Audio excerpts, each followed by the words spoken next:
Sir నమస్కారం sir. నమస్తే. Sir Zakir Hussain గారు ప్రపంచ ప్రఖ్యాతిగాంచిన తబలా విద్వాంసులు. సో నిన్న కొన్ని అనారోగ్య కారణాల వల్ల ఆయన కన్నుమూయడం జరిగింది సార్. మరి ఈ నేపథ్యంలో అంటే ఆయన జర్నీ గురించి మొత్తం ఎక్స్ప్లెయిన్ చేస్తారా సార్?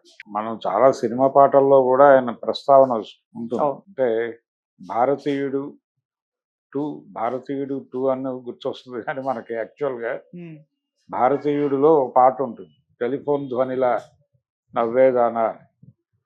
ఆ పాటలో జాకీర్ హుస్సేన్ తబలా నువ్వేనా అని ఒక లైన్ ఉంటుంది. ఎవరి జాకీర్ హుస్సేన్ అని చాలామంది వెనక్కి తిరిగి చూశారు, కానీ నిజానికి అప్పటికే ఆయన లబ్ధ ప్రతిష్ఠుడైనటువంటి తబలా విద్వాంసుడు. ఆయన తబలా విద్వాంసుడు మాత్రమే కాదు, ఆయన వెస్ట్రన్ మ్యూజిక్ని అన్నిటినీ అవపోసన పట్టినటువంటి వ్యక్తి. విపరీతమైన లెర్నర్ ఆయన, అంటే నిత్య విద్యార్థి.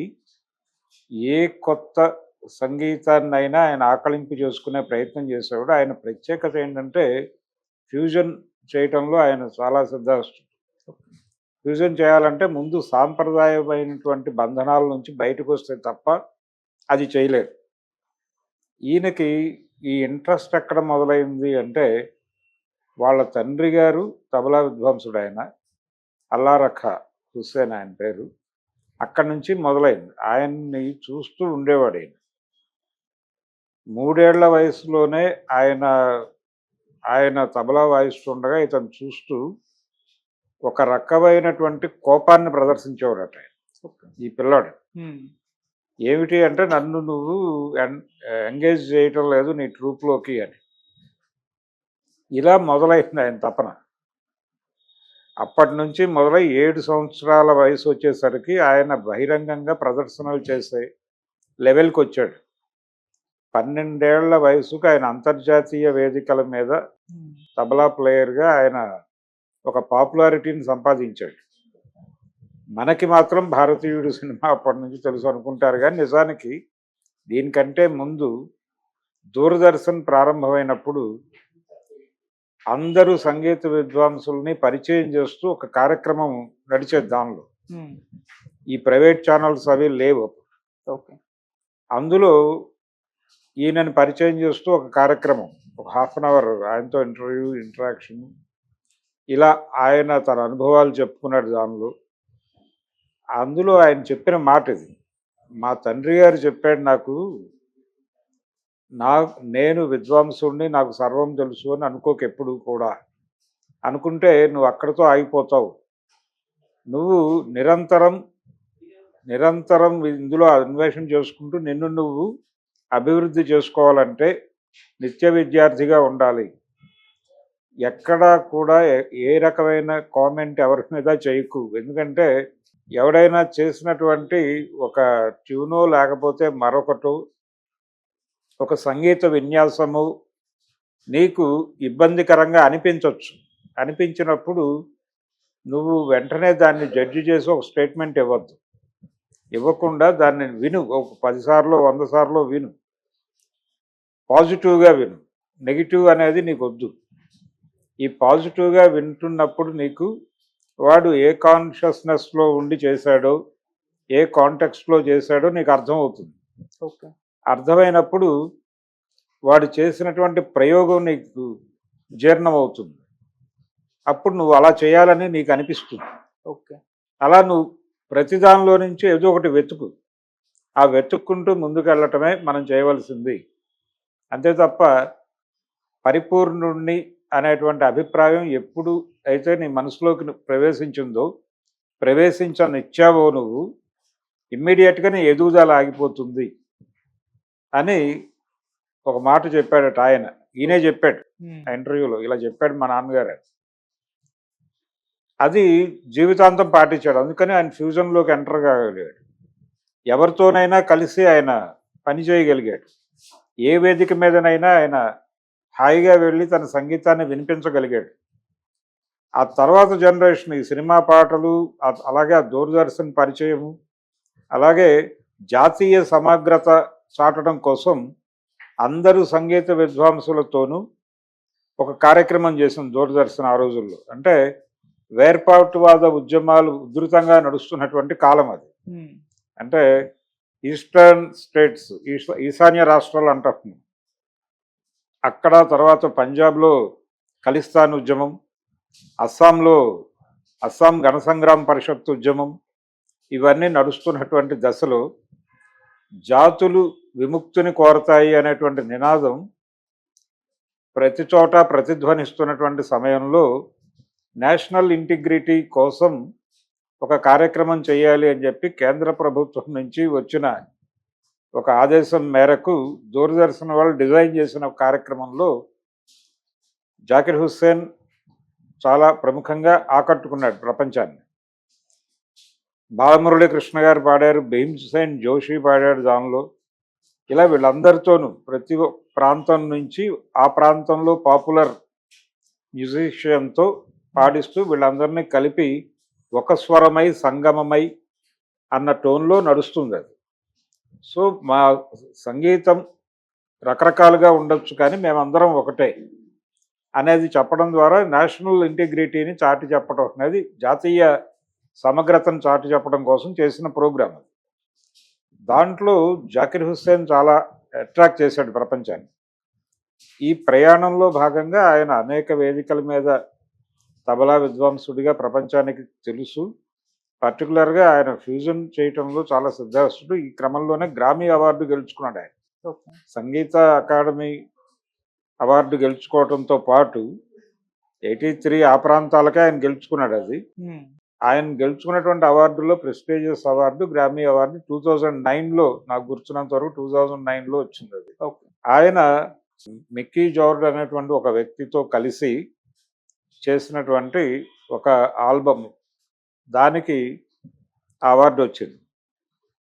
చాలా పాపులర్. అంటే ఈయన దేన్నైనా యాక్సెప్ట్ చేస్తాడు చేసి దానికి తన వాయిద్య పరికరం ద్వారా ఏ మేరకు ఎన్హాన్స్ చేయగలను అనేది ఆలోచిస్తాడు తప్ప ఎక్కడా లిమిటేషన్స్ ఉండవు. తన్ని తాను ఒక పరిధుల్లో కుదించుకోకుండా ఆయన కదిలాడు. అందువలన ఆయన ఈ జాతీయ చిత్ర పురస్కారాల వేదికల మీద ప్రధానంగా ఆయన కచేరీ ఉండేది. ఇంటర్నేషనల్ ఫిల్మ్ ఫెస్టివల్స్లో ఆయన ఏదో ఒక ప్రోగ్రాం చేసేవాడు. ఆయన మరణించింది కూడా శాన్ ఫ్రాన్సిస్కోలో చనిపోయాడు ఆయన. ఇలా ఆయన భారతదేశం నుంచి మొదలై క్రమంగా అంతర్జాతీయ మనిషిగా మారిపోయాడు. ఈ అల్లా రఖా హుస్సేన్ నుంచి ప్రారంభమైనటువంటి ఈ సంగీతం, ఈ ధార ఆయన ప్రపంచవ్యాప్తం చేయటంలో చాలా ప్రముఖమైన పాత్ర పోషించాడు. ఒక ఇన్స్ట్రుమెంట్ వాయిద్యకారుడిగా, ఆయన ఏదో తబలా వాయిద్యకారుడిగా మాత్రమే కాకుండా సంగీతానికి సంబంధించి ఆయన ఒక సిద్ధాంతాన్ని ప్రతిపాదించాడు. ఆ సిద్ధాంతం ఏంటంటే, సంగీతానికి ఎల్లలు లేవు అని మనం చెప్తున్నాం కానీ మనకి మనం రిస్ట్రిక్ట్ అవుతున్నాము. ఈ రిస్ట్రిక్షన్స్ అనేది పెట్టుకోకండి, మీరు ఎటు ఎటు ప్రయాణం చేయటానికైనా సిద్ధపడండి. అలాగే జానపదంలో సొగసు మీరు పలికించగలగాలి. పలికించాలంటే ఆ ఆత్మ మీకు తెలిసి ఉండాలి, ఆ జీవనం తెలిసి ఉండాలి. తెలిసినప్పుడు మీరు దాన్ని మీకు ఎక్కడో వినిపిస్తుంది ఒక ఫోక్ ట్యూన్, వినిపించినప్పుడు మీరు వెంటనే దానికి కనెక్ట్ అయిపోయి మీరు మీ వాయిద్యాన్ని అక్కడికి తీసుకెళ్ళిపోతారు, ఆ ఏరియాకి. అది ఆ ప్రాంతపు వాయిద్యంగానే అనిపించేలాగా మీ విద్య నడుస్తుంది. అలాగే ఒక వెస్ట్రన్ మ్యూజిక్ ఇన్ఫ్లుయెన్స్ ఉన్నటువంటి కార్యక్రమంలోకి మీరు ఎంటర్ అయినప్పుడు ఆ వాతావరణంలో మీది అంతర్జాతీయ స్థాయిలో నడుస్తుంది.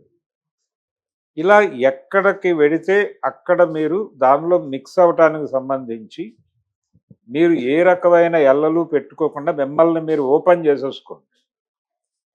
చేసేసుకోగలిగితేనే మీరు ప్రపంచ సంగీతంలో మీకు ఒక స్థానం దొరుకుతుంది. అలాగే ప్రపంచ సంగీతం మీకు అవగాహన అవుతుంది, ఆకలింపు చేసుకోగలుగుతారు అనేది ఆయన నమ్మిన సూత్రం. ఆయన ప్రపంచానికి చెప్పేవాడు, ప్రతి క్షణం అదే చెప్పేవాడు. ఆయన పాపులారిటీకి కారణం కూడా అదే. ఆయన ఎక్కడా కూడా ఎల్లలు పెట్టుకోలేదు. అంటే బాలమురళీ కృష్ణ గారు అంటారు కర్ణాటక సంగీతం అంటారు కానీ అది ఈ ప్రాంతానికి పరిమితమైందో ఇంకో చోటకి పరిమితమైందో కాదు. అది యాక్చువల్గా కర్ణాలకి ఇంపైనటువంటి సంగీతము, కర్ణాలకు రుచించేటువంటి సంగీతము, అంటే చెవులకి ఇంపుగా ఉండేది ఏదైనా కర్ణాటక సంగీతమే అంటాడు ఆయన. ఓకే. అంతే తప్ప ప్రత్యేకంగా క్లాసికల్ లేకపోతే ఫోక్ ఈ డివిజన్స్ ఏవి లేవు అని. అదే ఈయన చెప్పేవాడు. ఈ ఎల్లలు లేవు. ఆయన క్షుణ్ణంగా క్లాసికల్ నేర్చుకున్నాడు. అలాగే ఈ వెస్టర్న్ మేజర్ మ్యూజిక్ అంటారు, మేజర్ స్కేల్, ఇవన్నీ మేజర్ ఇలాగా అవన్నీ కూడా ఆకలింపు చేసుకోగలిగాడు. అలాగే తన ఇన్స్ట్రుమెంట్తో పాటు ఉన్నటువంటి అన్ని వాయిద్య పరికరాల మీద ఆయనకు ఒక అవగాహన ఉంది. ఓకే.